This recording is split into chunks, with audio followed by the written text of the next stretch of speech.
Good afternoon, all of you, to the viewers joining from across the globe. We wish you, from Girish's side, Professor Anil's side, a very happy Quantum Day.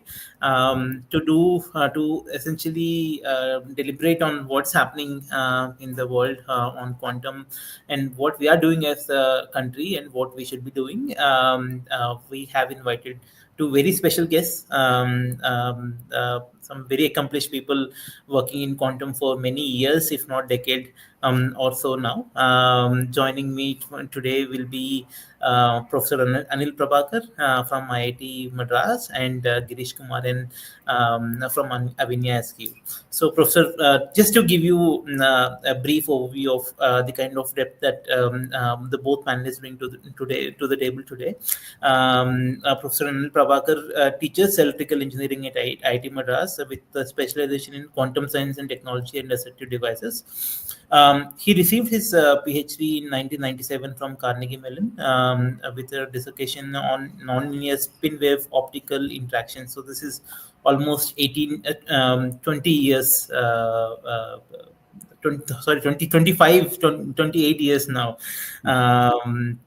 And he's involved in multiple laboratories focusing on quantum technologies, fiber lasers, and optofluidics, and focuses on quantum communication. I think some of you know him from the Makan project that he did, with applications in meteorology, quantum communication, and quantum computing.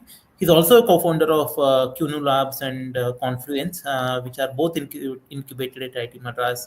And Professor Prabhakar has authored close to 50 research publications and co-authored a book on spin waves. He has 18 patents and counting on range of devices in the fields of photonics, magnetomics, and assistive devices. Going to Girish. Girish is also a quantum technology leader. He's been engaged with us for quite some time. We've hosted him a couple of times before, and he's a leading initiatives on building quantum resiliency solutions, ensuring that organizations not only understand the risks posed by quantum threats, but also equipped with the tools and strategies to protect these systems. He guides companies through quantum safe migration process, helping them future-proof their infrastructure by integrating quantum resilient algorithms, protocols, and technologies with practical methods. Girish has a proven track record in driving the strategy development and commercialization of quantum technology solutions, and has an extensive experience leading technology businesses. He has successfully built portfolio of offers, products, and solutions with compelling value propositions in emerging technology domains. So, as you can see, we have quite an interesting panel working in quantum for several decades. So, with that, I will essentially start for today's discussion. We have a broad range of topics to cover, from the basics all the way till what's happening globally and what we should be doing, right? As we discussed. But with that, I think let's start with the absolute basics, right? So my first question is for Professor Anil Prabhakar. So, Professor Anil, before we jump into what's happening globally, right? Let's ensure that all of us have a solid foundation. Could you essentially give us sort of like an executive brief on the key pillars of quantum technology as we are working in India, which is quantum computing, communication, quantum sensing, and quantum materials? What are sort of like the different roles that these different verticals play? Well, thank you, Teja, and thank you for inviting me for this webinar. I have some experience now, having worked with the National Quantum Mission, to be able to answer that. But see, although you mentioned four verticals, right? I just want to re-emphasize that these are more from an administrative perspective that allow us to bring together researchers under these broad domains. The mission itself is expecting all of us to work collaboratively and together. So, if you talk of, usually when people start talking about quantum technology, they're more looking at quantum computing because of all the announcements that are made by IBM and Google and Microsoft. And the other end is quantum communications, where China takes the lead, and we talk about satellites and the quantum internet. But actually, a lot of the early advantages that we will see might even be in quantum sensing. Quantum sensing being where we are able to use our understanding of quantum mechanics to build new devices, maybe new MRI machines, maybe new an alternative to GPS, better atomic clocks. And a lot of these would then get connected together on a quantum internet when we have them, when we have something like that, right? So the four verticals of computing, communication, sensing, and the last one is materials. And we should not say last; it's last but not the least, because you can't really do very much on the other three unless we have control over our supply chain of materials.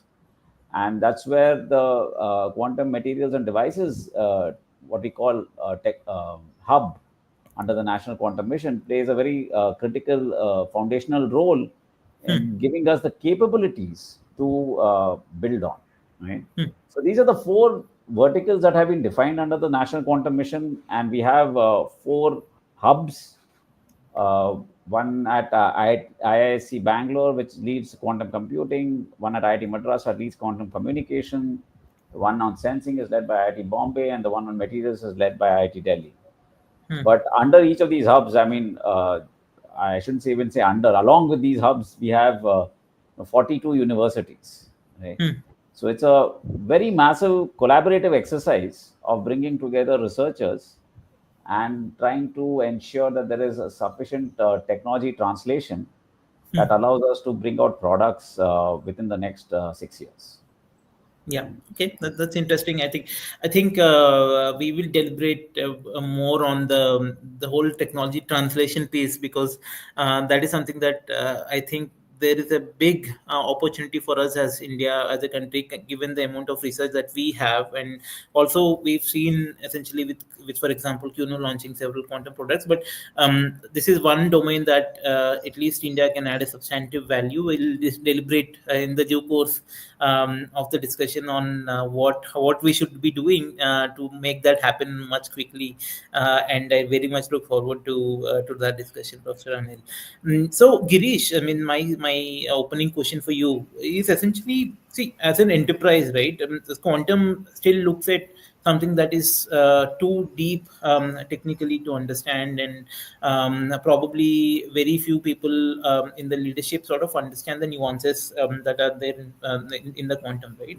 So why is it at this juncture important for business leaders to understand what's happening in quantum, and how will that impact, why is there a need to understand how quantum will play a role in their businesses, not just immediately, in the long term future, but also in the immediate future?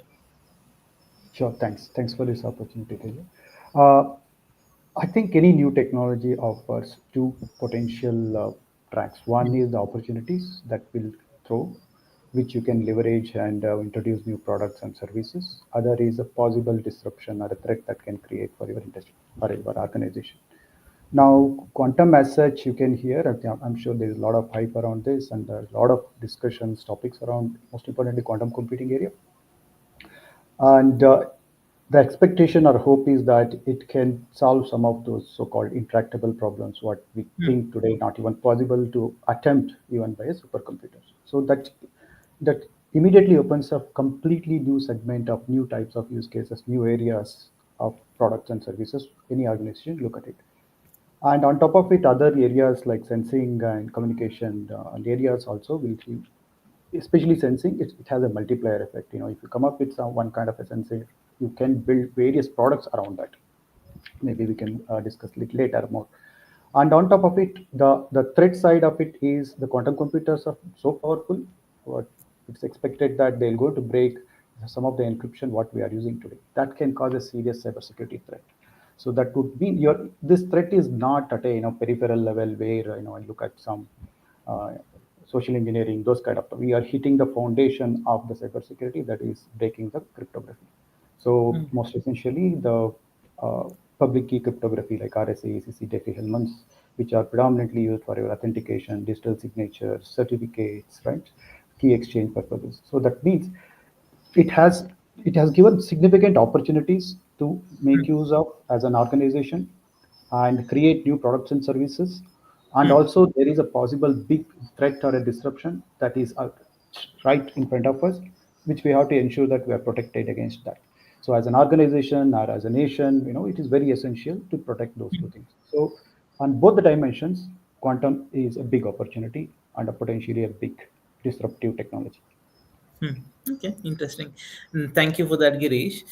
So let's go to Professor Anil again. See, Professor Anil, when you look at essentially like a global picture, right, we see massive state-backed investment. For example, China doing, let's say, close to 15-20 billion investment into the quantum, and US and Europe are also, have invested significantly into the quantum. But when we look at our NPM with close to $700 million in budget, like 6,000 crores that we've talked about. So how do you characterize this investment philosophy as a country in comparison to what's happening with the investments from the global players? Well, I know it's hard to say what is actually happening in China because we don't really know. What we see are announcements, and there may or may not be that amount of money behind them. If you look at it globally, India is one of the few countries that has a mission that is targeting the development of quantum technologies. Right. So, in that sense, at least I would argue that we have a clear focus. We have a large number of researchers. We have a game plan, and we are hoping to be good contributors to this new frontier in the coming years. If you ask me, is this sufficient money? I will always say no. that's just me. Any researcher by nature of their being, right? Yeah. More is always better. But it's not a small amount of money. Right? And I think the challenge before us as researchers is to demonstrate that we are not doing just purely academic research, but are able to do translation and take along with us, industry and other arms of the society and government themselves who might be interested in investing in it. So what you're hearing right now is just the starting seed in some sense, right? I mean, we are expecting that as we are able to demonstrate value, more people will come on board. And honestly, if you ask me, I think more industry has to come on board. You cannot expect taxpayers to fund all of this. And then industry will come on board when they start seeing value. So it's a little bit of chicken and egg. And what the government has tried to do is to jumpstart that process by saying, look, we are investing in these things. Why don't investors come in? Why don't industry come in? And we are encouraged to partner with industries in order to make this transition happen. So it's a little different from what happens in China, but not very different from what happens in Europe and the US, because in Europe and US also there's a lot of industry backing for such initiatives. I think Indian industry does have a role to play. They have not invested very heavily so far in deep tech, and this is an opportunity for them to come forward and demonstrate that they can partner with the leading academic groups to develop technology that is of societal benefit. Okay. That's interesting. I think many of your viewers like the fact you've mentioned that, not mentioned, but you indicated that sort of this can be just a seed, but more industry contribution is the way to go, obviously, because as we see more and more, what we've also seen is that as we see more use case driven approach is always better for development of technologies and commercial and further commercialization. That there's a lot more that we can do as long as essentially the real life use cases from the industry that is driving this development. That's interesting point. That being said, I do want to add a caveat that if you look at AI today, it was something that was running for 30 years. Okay, just that it hit its inflection point and then suddenly jumping. So we do also need a long-term strategy, and that is where government funding comes in. Industry might have a very short-term or maybe a medium-term horizon, but you also need to play the long game, right? So there are different levels at which people can come in and invest, and some might say, okay, I'm playing the long game, while others might say that they're more near-term focused. And of course, the benefits and risks are different based on these things. Hmm. Okay, that's interesting. See, second, my second question for you is essentially when you look at different clusters. For example, take China as a cluster, largely focus on quantum communication, when US focuses largely on compute and to some degree essentially sensing. But what do you see India as a country, what should we focus our efforts on to build unique expertise that are probably not there in different geographies? What could be that one area that, or two areas, or three areas that we could focus on as a country? Um, I mean, I would be hard pressed to say that you should not focus on any one of these four verticals that we just mentioned. I mean, we have to focus on all of them. Mhm. The okay, so the way I look at it is there are some things that are of strategic importance. Hmm. There are some things that are of societal importance, and of course, there is overlap when I say this because society also requires some strategies, right? But if you look at the problems that affect India today, right, whether it Hmm. is climate change, whether it is the search for new drugs or drug Hmm. resilience is what is Hmm. happening, or if you look at this massive infrastructure build that is happening both in roadways, waterways, airports, as well as digital infrastructure. These are all challenges that are fairly unique to the Indian perspective, or maybe the global South perspective. Hmm. Developing countries or those who are growing fast. Uh, China does not feature in my thinking again because the information that we get from China is fairly filtered. Hmm. But they've also got this huge government backing, which sort of drives their thinking, right? So they have already demonstrated quantum communications, and Hmm. that's when everybody else started saying, "Hey, wait a minute, we can also do this." But Hmm. more importantly, it's incorrect to say that they're not doing quantum computing. I mean, if you look at what Hmm. they're Hmm. pursuing, they are also pursuing, and they've announced very recently some good results with quantum computing, right? Both photonic as well as superconducting based computing. So, in some sense, it's a race. It's like Hmm. who will put man on the moon first? Hmm. Well, everyone's going to try. It's not that if you put the first man on the moon, you're done, right? I mean, there is still, it's like a marathon. The person Hmm. who runs the first 1 kilometer is not the winner. It's still a marathon. You still have to plan, and there is time for everybody to come in. Hmm. So materials, as I say, there are still a lot of work in materials discovery that is required. Building devices and systems which are indigenous is required for us because we do not want to be reliant on Hmm. imports for some of these strategic sectors. Yeah. Uh, and of course, solving societal problems that are very unique to India, right? Because of given our geography, given our population, a lot of the problems are unique to India. So I think these are the ones that we would focus on when we are building out these quantum technologies. Hmm. Okay.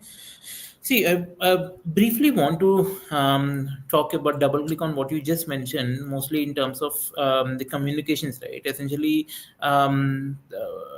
although we've talked about, let's say, China and recently Poland also having, let's say, sort of like a 250-kilometer quantum QKD thing, QKD system in place, but India also has quite a good number of systems in place. I think Makan has a project. If you can briefly talk about what that is and what's next for Makan, essentially, in terms of range, in terms of what we are doing in there, that would really help the audience. Okay. So, we've been doing Hmm. quantum key distribution in our lab since 2008, right? It's been a long time. We had ran some of our early experiments right around then with my first PhD student. Uh, but it's really the impetus of having quantum computers becoming available on the cloud and maybe Hmm. becoming available to state and non-state actors that acts as a impetus for us to develop our quantum communication strengths. Hmm. Quantum communications is the shield to protect Hmm. ourselves against someone using a quantum computer and harming us our digital infrastructure. Right. So in that sense, we have no choice but to develop our quantum communications and protect ourselves. Hmm. Macan is an acronym that stands for Metro Area Quantum Access Networks, and it was funded by the Ministry of Electronics and Information Technology. primarily as a field demonstrator of multiple nodes, uh, and also showing how you can use quantum key distribution along with post-quantum cryptography to deliver quantum secure solutions. Well, what comes after Makan? I mean, anyone who knows Hindi knows that Makan is a house and Kila is a fort. So after Makan comes Kila, and Kila stands for quantum internet with local access. Right? So it's a very natural progression. But more seriously, Kila is actually a project that is aiming to link Delhi all the way to Bangalore and Chennai. So it's 2,000 kilometers, which is one of the goals of the National Quantum Mission, is to exceed 2,000 kilometers. And it also has, the national mission also has the idea of building quantum repeaters, which is still very in the research stage. So as and when the quantum repeaters come online, we will remove the secure nodes and put in quantum repeaters in there. So there's a lot of work that has to happen before it all becomes a reality. But that doesn't mean we stop securing our digital infrastructure. So cyber security is a big domain of interest, and quantum cyber security is a part of that. So I would argue that independent of whether a quantum computer comes online, you can use AI ML today to start hacking passwords. So securing that and improving our digital infrastructure or cyber infrastructure is just something that we all need to focus on and do. And hopefully we'll be able to play a small role in that as we become more digital. Okay. Interesting. So I mean, I very much I had a privilege of seeing Makan in action when I went to SETS, and I think IIT Madras Research Park as well. It will be quite interesting to see essentially the whole 2,000 kilometer the quantum key distribution network from Delhi through Bangalore to Chennai. That will be quite interesting to see. My And I think here is, if there's a fiber cut, who's going to be called to fix it? Very practical problems. People think quantum, but I mean, someone's got to cut a fiber somewhere between, I don't know, Hyderabad and Indore, and then who's the person whose phone gets called? Is the question. Okay, nice, interesting. So, look, I think you've briefly mentioned essentially how quantum can enable solutions to some of the societal problems as a country, right? So, most of us know mostly portfolio optimization or drug discovery. So, how else? We also briefly talked about MR emissions and atomic clocks. So, what are some of the quantum technologies that you see essentially coming into the market probably in the next 10-15 years that can help solve some of the societal problems of global south, not just India, but let's say India and our region and also African countries that probably is often overlooked by, let's say, developed countries, products from the developed countries. Can you throw some light on this? See, I think low cost or improved medical devices at the same cost is definitely something that everybody aspires to. It's unique in India because of our large population and a very distributed populace. So we have to require that these are robust machines that can go into primary healthcare centers. And we expect that quantum technology will play a significant role in that, because as we start understanding more about diseases, we will understand how do we model them. We have genetics in there, and there again people are attempting quantum algorithms to improve our understanding of genetics. Pretty much anywhere where we have large data sets with small features. The feature size is small and the data set is large, we expect quantum computers to have a role to play. Now, our data sizes in India, as you are aware, are humongous.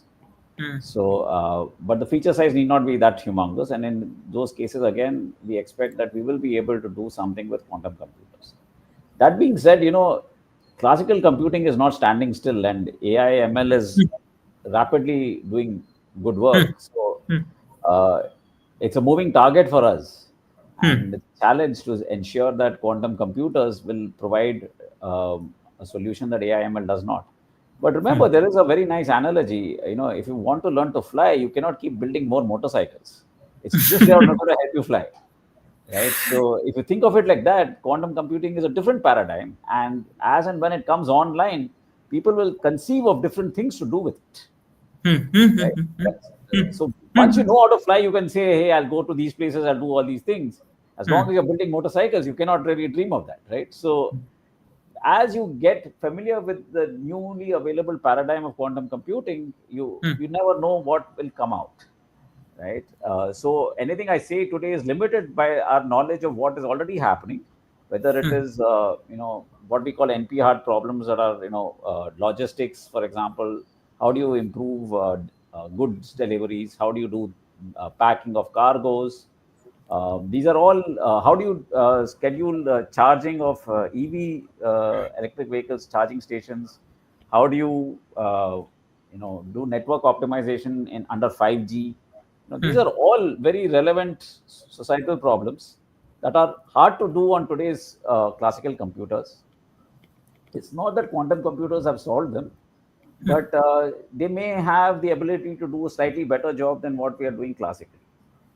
So there is that avenue of societal transformation that people are looking at, and in fact, UNESCO had the International Year of Quantum this year, and we had a session where we were talking specifically about the SDGs, the development goals, right, for societal development goals. So I think quantum technology is featured there, and there's a high expectations that we will be able to at least address some of these problems that are hard to address. One advantage that I see, and it includes me, because I had not thought of a lot of these problems until I started thinking of quantum computing. When you start thinking of quantum computing, you say, what can I do with it? You start looking at all these problems, and then you say, hey, wait a minute, are there other ways of solving these problems in what we call quantum inspired? So you will find that people are finding new solutions by just thinking about quantum computing and then using classical approaches. So that is also an avenue that has taken off, and so quantum inspired computing is something that we often hear, right? So I think societal development goals, by and large, any one of them is relevant to anything we do, including quantum technologies. Okay, and that's interesting. Essentially, quantum inspired computing. Essentially, that's a term that I haven't heard that much before. So thank you for that. So Girish, coming to you, right? Essentially, let's essentially discuss about what should enterprises be doing right now. Professor Prabhakar has outlined essentially what's in store for the next, let's say, 5-10 years. And we also now see essentially potentially every other week someone or the other releasing better quantum chips. And obviously you can now rent out quantum computer on AWS and also with IBM Cloud, right? So with this relentless pace of innovation that we are seeing in quantum, so what is the urgency for the businesses and enterprises to address quantum resiliency, particularly when you mentioned there's a threat for cybersecurity today? So can you throw some light on what is this threat about, and why is there a need for businesses to adopt quantum resiliency posture from today?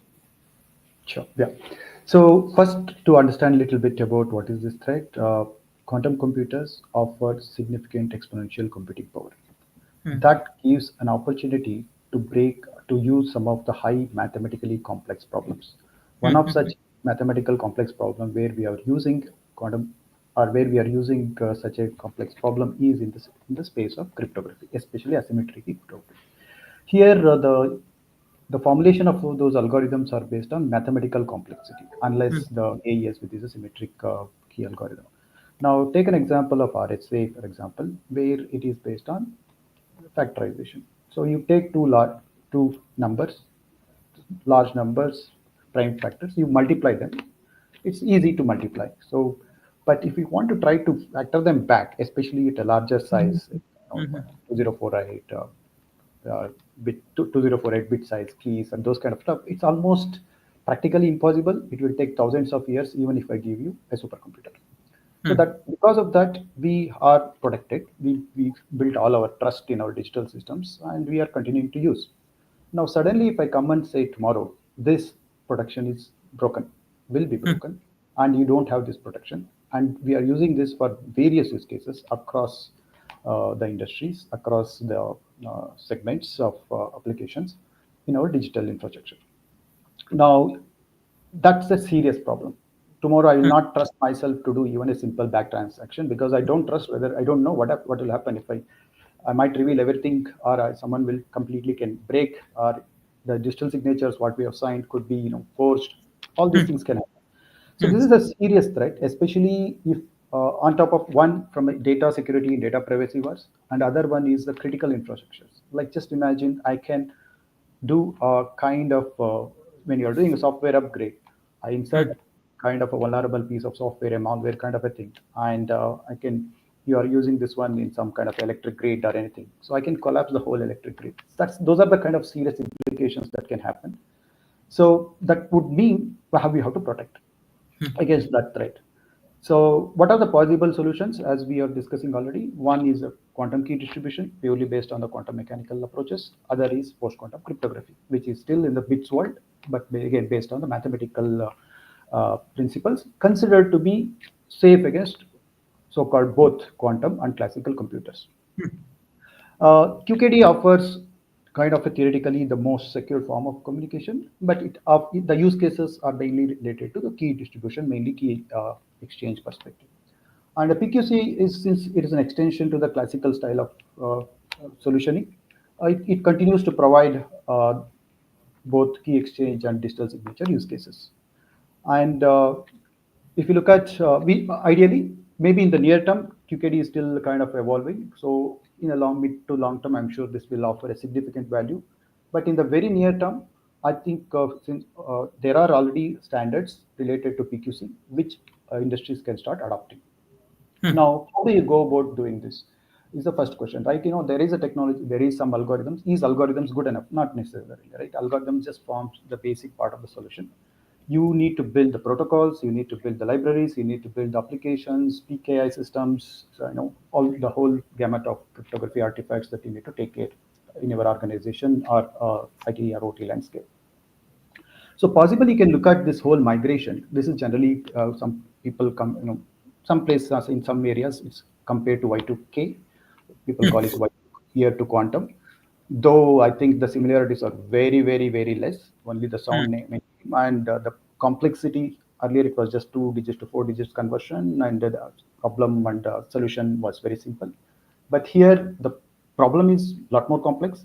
There is no drop-in replacement. The solutions are also complex, and the way you are using generally takes a lot more time. On top of it, so this creates a lot of uncertainty. There is no guarantee by when this threat will happen. How do I plan my resources? By when I should complete this task? What all things I need to take it? These are all the challenges that comes to the when it comes to the quantum threat perspective. So you can look at this whole thing in some 3 to 4 phases. One, setting up some kind of a foundations. So as an organization, at least I can start setting up some foundation activities. What does it mean? It could be like basic setting up a center of excellence, or identifying a dedicated sponsor or a leadership, and come up with some kind of a high level risk assessment. And those are the kind of things that you can look at in the foundations. The second phase, the most important phase, is about preparations. I think this is what you hear everywhere, every cybersecurity agency across the globe. You will hear this.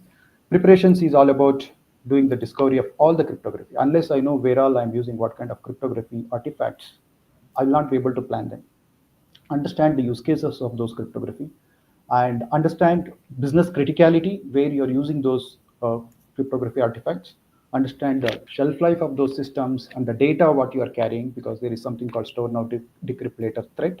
If certain data is having a longer shelf life, I can store that data today and kind of break the encryption and leverage later when I have the quantum computers. If that information is especially the government related security information, anything you have to go through every use case and identify if it's of high important.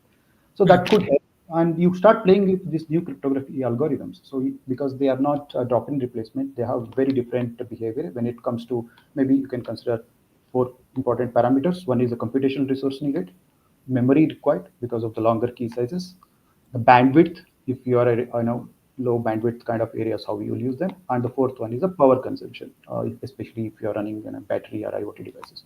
Consider all those four parameters, start assessing, see what is the impact on your system, how do you go about preparing that. Once you have this combination of discovery information, identifying all the cryptography used across the organization, you can prioritize the risk involved. So based on the risk those systems carry because of this, you can prioritize them and start building a high level roadmap. At least this is the bare minimum thing in my view organizations should start doing. Of course the migration can take time. I know you can, since you have a prioritized list of things what you need to focus on based on your business criticality, so that at least you're protected in the near term immediately. If you don't have, of course, if there is a resource constraints and the planning and all that, at least if you do these two things, at least you're better prepared to address this threat. And on top of it, by 2030, if NIST has been working on these new standards from 2015, 2016, some 4 or 5 standards have been published, selected, and 3 standards have been even final specifications out now. By 2030, they say that RSA, ECC, Diffie-Hellman will be deprecated by 2030. By 2035, they are disallowed. So if you want to claim yourself to be compliant to the standards and all that, then you really don't have much time. Okay, that's interesting. So, Kirish, I mean, just to double click on what you said, 2030 is quite an ambitious timeline, right? For a large enterprise, let's say a very large bank, or let's say a very large PSU, or very large enterprise in general, right? What are some of these steps that essentially that they need to be doing as of now to ensure that they meet this aggressive timelines, because 6 years might look like, I mean, for 4 5 years looks like a lot of time, but the amount of work that is involved in building a resiliency, quantum resiliency in an organization is humongous, right? So what are you looking at in terms of timeline? What should let's say Indian enterprise be looking at today, so that they can meet this deadline? They can be quantum resilient by, let's say, at least 2030, 31. Yeah, definitely this is not an easy task. I mean, historically, any cryptography migration has taken decades. Okay, or maybe we can say there was no focused efforts. There could be various reasons one can give. But here, it's not adopting new cryptography. In this case, when it comes to post-quantum cryptography, it is not just a cryptography story anymore, because the implications are a lot more. It's a more a kind of a strategic plan or approach one need to have. Unless so to look at that, maybe in continuation of the earlier thought, so it is essential to bring this topic to the higher level, to board, at a board level or at executive level, so that you start getting necessary resources. As I said, it can take easily 50 to 100 million depending on the size of an organization, that's a complexity of the organization and all that. Understanding the landscape. So once you set up that core team which is responsible, I think that team can work with all the internal other various units or divisions of the organization and start identifying the essential systems, the business critical systems, which are of importance. Each system will have different levels of priority when it comes to business criticality, right? So I think those efforts are very essential, and don't take this risk. The probability of arrival of cryptographically relevant quantum computer. What does it mean? If it comes to a quantum computer which is capable of breaking uh, the cryptography what we are using today. There are various studies. Global Risk Institute every year publishes the probabilities. Basically, it's based on opinions and views, so we can take it with a pinch of salt. But at least it's being looked at very closely.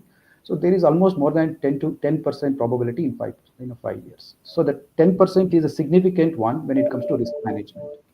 So that would mean you better take care of that as part of your organizational risk management story, not leave it as to some, one lead or a CISOs of the organization. Rather, take it as part of the larger business risk and start for tracking it closely.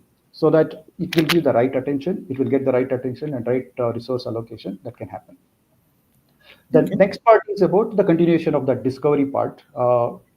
Before that, at least try to do a high-level risk assessment. So, what does it mean, this threat to me as an organization? Which all those systems I need to focus on, which are with a high priority? Because in an organization, there will be a lot of systems internally developed, a lot of systems running on cloud, a lot of systems supplied by vendors. So, this third part can become a very tricky topic. It's not a technical problem. It is a more a procurement, program management topic.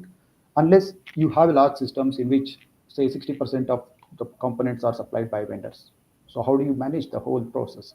So you have to start engaging those vendors and understand the timelines by when they can do the migration. It's quite possible some of those components might have already reached end of life, or some of the components may not even have the source code, even if I want to upgrade the piece of software with a new cryptography. So these kind of things should be start visible as soon as possible, so that you are better managing the overall migration journey.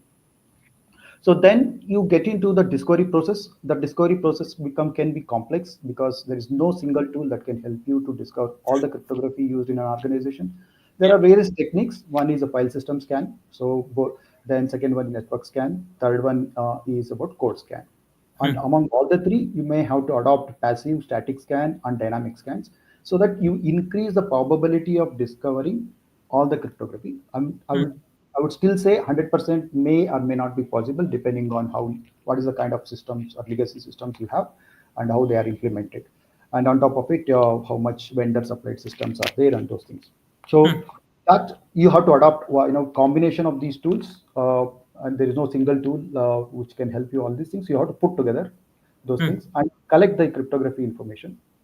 Then based on that, you start assessing each algorithm, protocol, libraries, all the cryptography artifacts.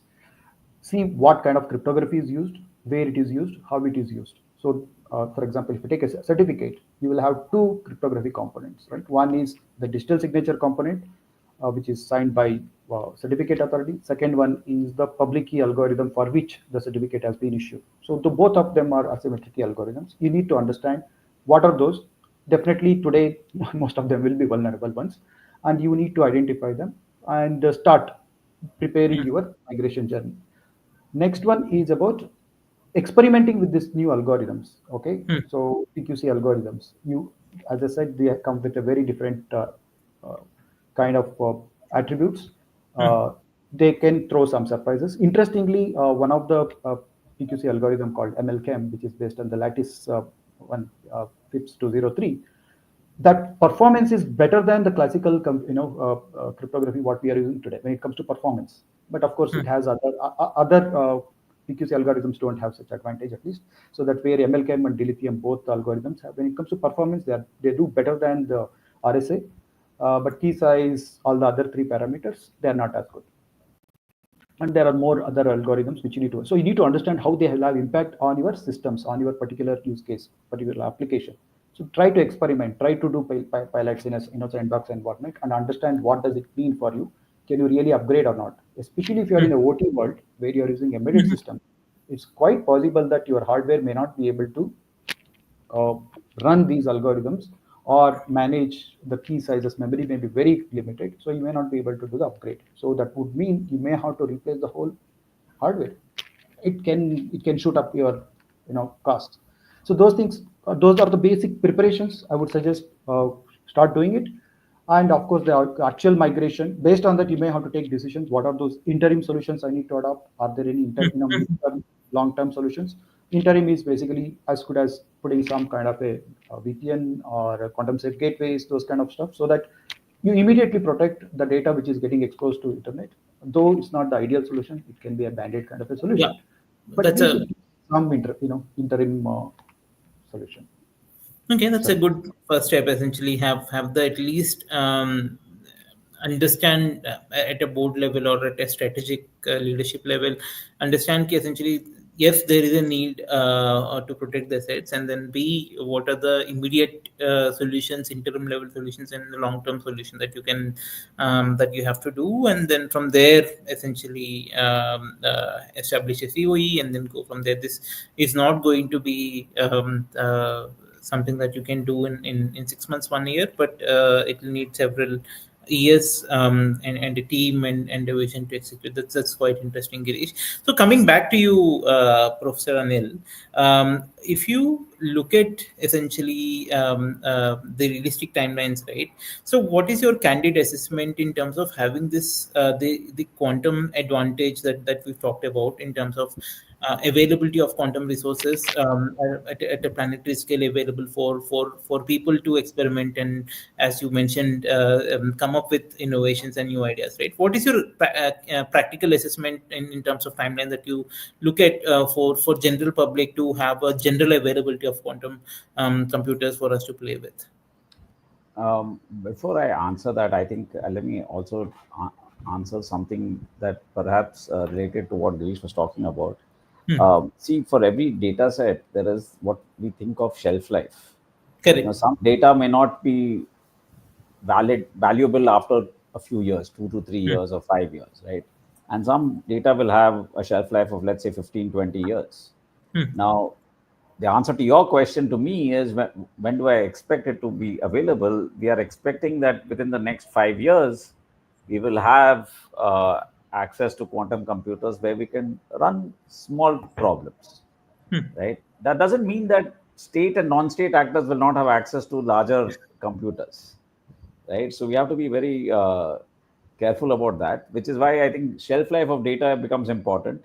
If you think that your data is not relevant after 5 years, then maybe you don't need to protect it so aggressively. But if it has got a 10-year shelf life, then I would say start imagining everything that Girish said can happen to it and start protecting it. There is, I'm thinking in the 5-year time frame. If you look at the national mission itself, it says that we want to develop 1,000 qubits within 6 years, right? Now, these will still be noisy, but I have another way of thinking about this. So today, for example, I can do 32 qubit simulations on GPUs.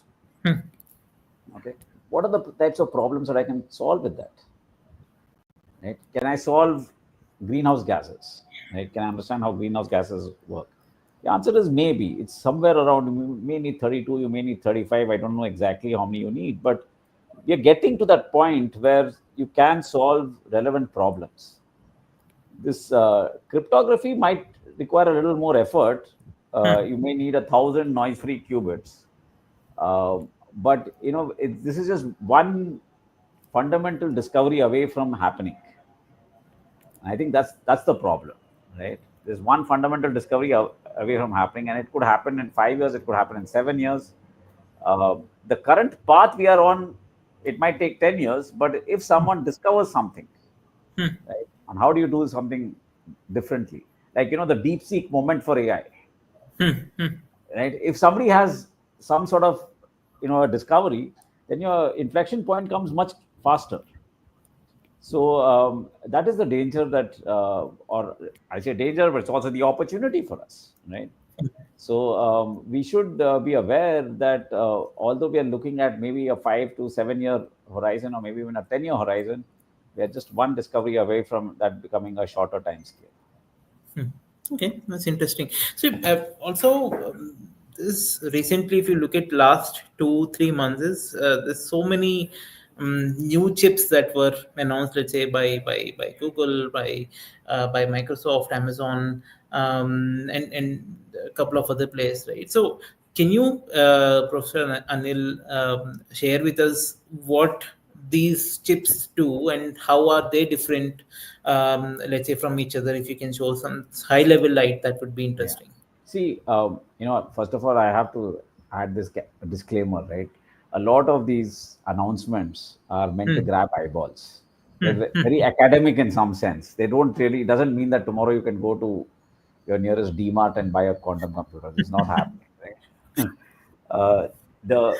What Google's announcement, which was very interesting, was that they have hit an inflection point where if they make the device larger, they don't add more noise to it. Normally what happens is if you take a device and start making larger and larger, the noise keeps increasing. But their error correction has allowed them to scale it in a manner that adding more size to the device does not mean the noise increases as fast as the number of devices. So they've shown a pathway by which you could scale. Okay. But they're still playing with vacuum tubes. They're not yet in the transistor era. They're still playing with vacuum tubes and saying, hey, I can put so many vacuum tubes together and I can do all these interesting things. Okay. They're not yet hit the large scale integration era. So we are still not there. This is going to sound really, this is getting recorded, so I'm not sure I should say this, but the Microsoft announcement was more like, I have a better rotary phone than your rotary phone. I'm like, come on. This is like, I don't need a rotary phone. I need a smartphone. Right. So they're still arguing about technology. They've not yet gotten to the scale that is required for us to start using them. If you look at the reality, a lot of it is now what is happening. What we are doing as researchers is trying to understand what is quantum advantage. Can I take a quantum circuit and show that it gives us some advantage over the classical thing? And honestly, it's classical computer is just doing such a good job that it's becoming really hard for us to demonstrate quantum advantage, right? So I have lots of students who build a sort of neural network, take out a layer, put in a quantum layer. Man, the neural network is doing all the work. The quantum layers are not doing anything. But that's a chicken and egg, right? If the quantum computer is not good enough, you can't really demonstrate it, and you can't really invest unless you can show that it is good enough. So I think there is some little bit of tango happening between the researchers and the investors in trying to bring this to a point where we see tangible benefits of a quantum computer in forms of a quantum advantage. So what these companies are doing right now is that making these announcements that are actually, if you start reading them, they're more research based. They're very good, attractive research based announcements with good social media coverage. But in a pre-social media era, I don't think you would have heard of it. Also, it would probably got buried in some journal somewhere. Okay, that's quite an hot take. That was too honest an answer, but that's real. That's my disclaimer. No, that's fine, and we appreciate the candid and honest discussion. Look, I've told you in the initial stage of the discussion that we'll come to this, right? So, some people argue from the country the effort that we are having with respect to NQM is going significantly to academia, but people are a bit wary in terms of the commercialization of some of the technologies, right? And the kind of investment that we are putting in, and what should we do in the NQM mission differently, that whatever investments that we are doing into the research translate into the products. I think NQM, you already mentioned that has a different perspective into evaluating proposals. But what are we doing differently, and what should we do more as a mission to have productization of several technologies that we are building? See, I think NQM is quite different from other missions of the government, and at least that I'm aware of, in that there is a very strong focus on translation. I mean, I know for the last few months we have been, going back and forth with them about, what is the technology readiness level, what is the translation that we'll be able to do, what is the cost benefit analysis. We're almost in corporate world, right? I mean, so the NQM is working quite differently in that, and as we are going to go through reviews and so on.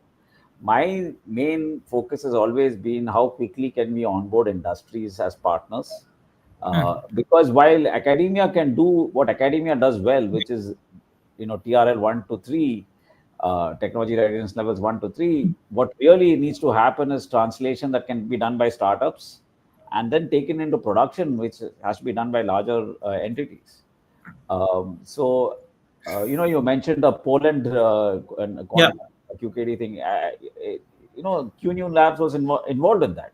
It's an amazing thing that you can actually do that sort of translation, we need more. We need to do a lot more translation type of work, and as early as possible, if we can align industry and interested parties into taking this laboratory knowledge and moving it into product, you will see that is happening already. I mean, because of the emphasis on that, it is happening, and I've not seen it happen with so much attention in other missions. So we are, fingers crossed. We are hoping that this will be different, and we will see more benefits very quickly. Okay. Yeah, I mean, it's quite interesting to see from the very beginning. I think almost one round of proposals that you've invested as NQM. In the very first round itself, startups who are doing good work have already been funded. That's a and to a substantive amount also. So that's a promising thing that you do. And mission director is also quite involved that we know of. So that's quite nice. Yeah. So coming to you, Girish, from a corporate side, right? The biggest thing that people lack in such a new technology and cutting edge technology is the talents and the skills, right? So what should, in your opinion, the companies look at to build enough workforce to meet not just the long-term goals, but also the short-term goals when it comes to essentially building the resilience or any of the technologies that NKM or sorry, the quantum opens up. Sure. See, is definitely there is a shortage of the skilled resources in this domain across the technologies or domains, either computing or communication or security, material science, whatever it is. So, but also there is one point one need to know that it's not that everyone needs to be a quantum expert, right? So it's if you take a quantum computing stack, there is a QPU, there is control circuit control systems, there is embedded systems for all those controls. Then there is transpilers. Then on top of it, you have algorithms, then applications. So look, if you look at this whole stack, the core quantum skills are necessary maybe at the lower layer. A lot of mathematics and those algorithm skills are required in the middle layer. And actual applications wise, you need a lot of domain skills. If you just bring a quantum expert saying that okay, I have this problem, solve this, chances are very low that a quantum expert will be able to solve this. So you look at the whole each layer based on the industry you belong to. Maybe it's not necessary that you need quantum mechanical expert or a physicist in your organizations. You may want to pick up more from algorithm guys and application guys, okay, where they will be able to apply those algorithms and solve it. And they alone they cannot solve. You have to put a domain expert along with them, so that this is the use case, this is the kind of data that you get, and this is the kind of output I'm expecting. So what are the possible algorithms you can apply? There are some standard existing algorithms. Can you apply it to solve those problems? Or you really have to come up with a completely new approach, a new algorithm to solve that. So looking at all that, it's always look at your industry. What are the kind or an organization? What are the play? What is your play in that? If you are building a quantum computer, of course, there is a different requirement. But if you are a finance guy, then you more interested in algorithms and the application side of the story. And similarly, from sensors, of course, it's a kind of a huge opportunity there. You can come up with various products there. So the skill development again look at that as a combination always, not necessarily as focused quantum skills only. Then when it comes to the security, security is uh, it's about the layers. Okay, so if you look at the core cryptography, there are only few people will work the implementation of the new algorithms and all that. But applied cryptography is very essential. You need to understand how the protocols will be used, how the applications will be developed, and what are the implications of those using. That skills need to be built. So for each layer, I think start engaging with some parts, build a COE, core to your business, start building those skills. There are a lot of resources available. There are a lot of workshops, trainings, those kind of things are available. We can exploit and make use of them. And on top of it, be part of those industry ecosystems. At least some industries, there are very good active ecosystems. You can be part of, understand that, how it is going and what kind of new guidelines, standards are coming up. So as a combination and also work with academia and research institutes, wherever you can leverage those existing skills as a core capabilities. So it's a combination of all these things based on the industry type or organization you may want to leverage. Okay. So my last question for both of you, if I may request you to be quick. See, by looking out over the next decade in quantum, right?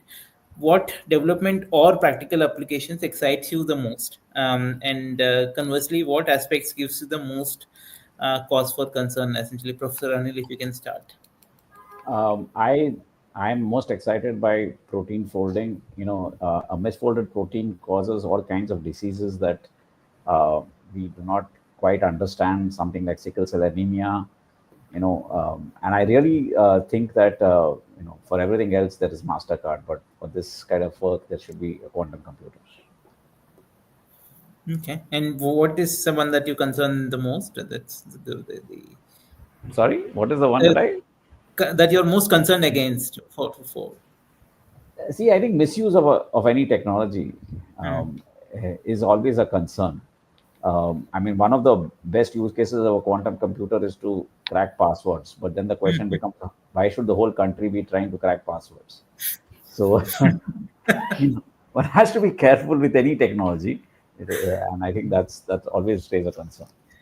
Yeah, Girish, Yeah, I what are you think most excited about? yeah, maybe a material science world because you create completely new ability to create completely new materials.